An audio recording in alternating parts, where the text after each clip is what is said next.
2011. Earth's 7 billionth resident was born into a world of contradiction and change. There could be enough food for all, yet 1 billion are still hungry. Throughout this year, people around the world were seeking freedom from oppression and better opportunities for themselves and their families. UN Secretary General Ban Ki-moon. 7 billion now look to us, the world's leaders. They need solutions. They demand leadership. They want us to act, saving our planet, lifting people out of poverty, advancing economic growth. These are one and the same fight. In Libya, Colonel Gaddafi's security forces began systematically shooting at peaceful protesters. More than 600,000 people fled the fighting and chaos, and Ban Ki-moon urged the international community to ensure the protection of civilians. I have spoken out bluntly and repeatedly. The violence must stop. In March, the Security Council adopted a resolution with 10 yes and 5 abstentions to take all necessary measures to prevent further attacks and the loss of innocent lives in Libya. Susan Rice, permanent representative of the United States. The Security Council has authorized the use of force, including enforcement of a no-fly zone, to protect civilians and civilian areas. Soon, NATO began a bombing campaign. UN humanitarian agencies delivered vital supplies to the population. With casualty numbers rising, Russia's ambassador Vitaly Churkin voiced his concern. Any act going beyond the mandate or any disproportionate use of force is unacceptable. In October, Libyans greeted the death of the dictator with celebratory gunfire. Yet weeks of relentless urban conflict have reduced cities to ruins, and hospitals are filled with the wounded. Secretary General Ban Ki-moon and the President of the General Assembly, Nasir Abdulaziz Al-Nasser, made an historic visit to Libya. The road ahead for Libya and its people will be difficult and full of challenges. Now is the time for all Libyans to come together. In Syria, pressure was on for President al-Assad to step down after thousands of people were killed in pro-democracy protests. The General Assembly voted on a resolution condemning Syria for the ongoing violence and called for the government to end all human rights violations.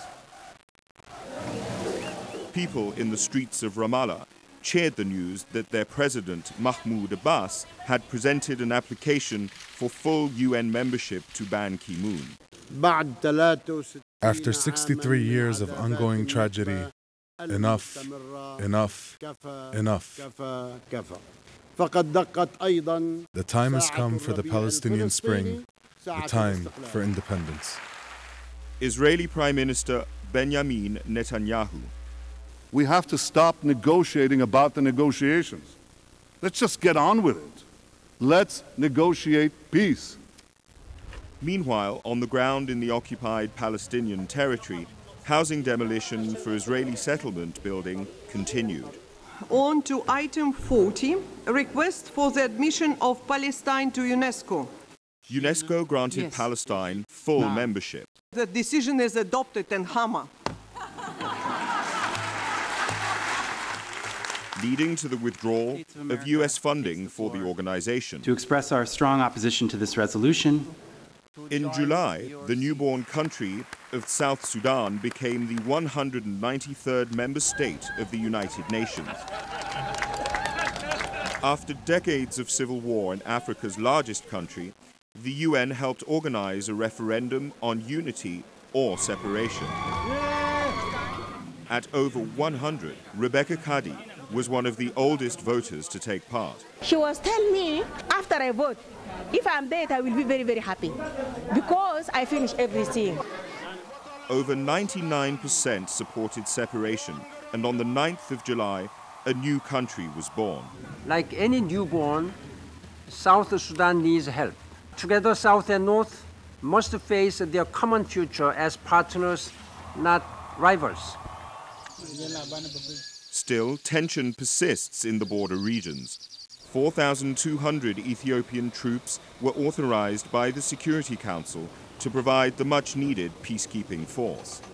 In 2011, more than 120,000 UN peacekeepers were deployed in 16 missions on 4 continents. Dozens died in the line of duty. In Afghanistan, 7 UN staff members were killed when a crowd of 3,000 people protesting against the burning of the Quran in the United States turned violent. Only days later, a plane crash in the Democratic Republic of the Congo took the lives of 35 UN personnel. And in Nigeria, 18 people were killed in a terrorist attack in the UN office in the country's administrative capital, Abuja. In Liberia's presidential elections, the UN mission deployed ground troops and increased air patrols to improve security and reassure citizens as they went to the ballots. Voters turned out undeterred despite some clashes that prompted the boost in security. President Ellen Johnson Sirleaf was not only re-elected, she was also one of 3 women activists who were jointly awarded the 2011 Nobel Peace Prize. The arrests of former Côte d'Ivoire President Laurent Gbagbo in April and accused war criminal and former Bosnian Serb military leader Ratko Mladic in May provided further evidence that the era of impunity may come to an end and the rule of international law is here to stay. Haiti slowly recovered from a major cholera epidemic. 1 year after the devastating earthquake, 40% of the 10 million cubic meters of rubble have been removed. The UN Development Programme and other UN agencies created jobs in a pilot project to transform some of the debris into gravel to build new homes and schools. UNICEF brought in supplies. Now, 140,000 children who have never been enrolled before are going to school. Haiti's new president, Michel Martelly. Step by step, we are going forward on the way to bring every child to school for free.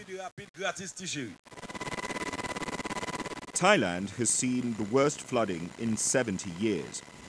Unusually heavy rainfalls left large parts of the country, including the capital, Bangkok, inundated.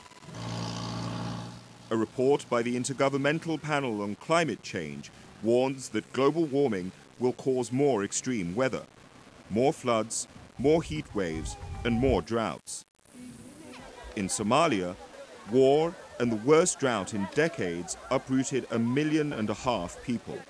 The World Food Programme opened feeding centres, bringing relief to millions in desperate need. Executive Director, Josette Sheeran. It's very dangerous and risky, but we have to reach people. Hundreds of thousands of Somalis walked for weeks to Kenya, but many did not make it. The Dadaab refugee camp, the world's largest, became the 3rd biggest city in Kenya, with almost 500,000 residents. The UN's refugee agency, UNHCR, airlifted thousands of tents to ease the overcrowding. Famine has spread over Somalia, but the consequences of the drought affected the whole Horn of Africa. These farmers lost half of their livestock and food supplies are running out. We live on palm nuts. There is nothing more to eat. UNICEF is scaling up nutrition and water lifelines, but planning and investment is what's needed to build long-term food security. The planet could easily feed 7 billion people, yet millions continue to starve. High and unpredictable food prices affected poor countries the most during the global economic downturn.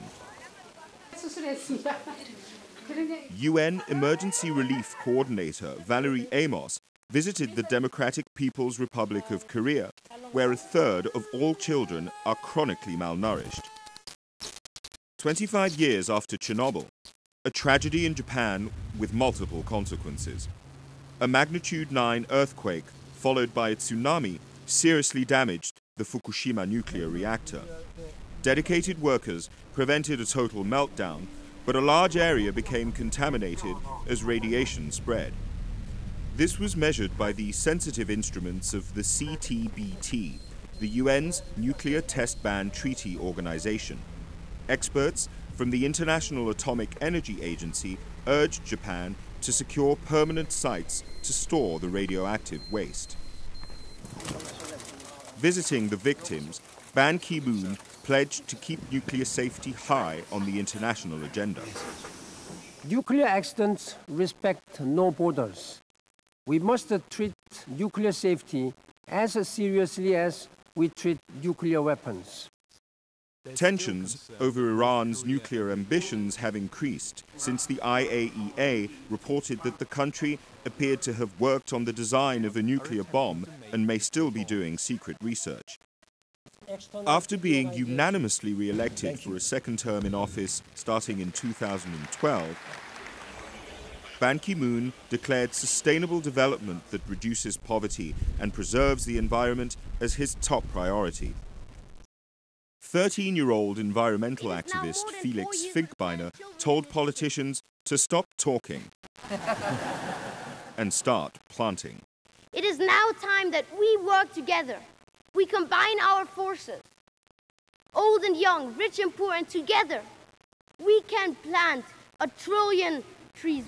Green economy will be the buzzwords for 2012's Rio+20 Environment Conference in Brazil. 2012 will also be the year of sustainable energy for all, accessible to the poorest of the poor. 7 billion people need clean energy to read, sustainable agriculture to eat, and opportunities and decent jobs to live a life of dignity and prosperity.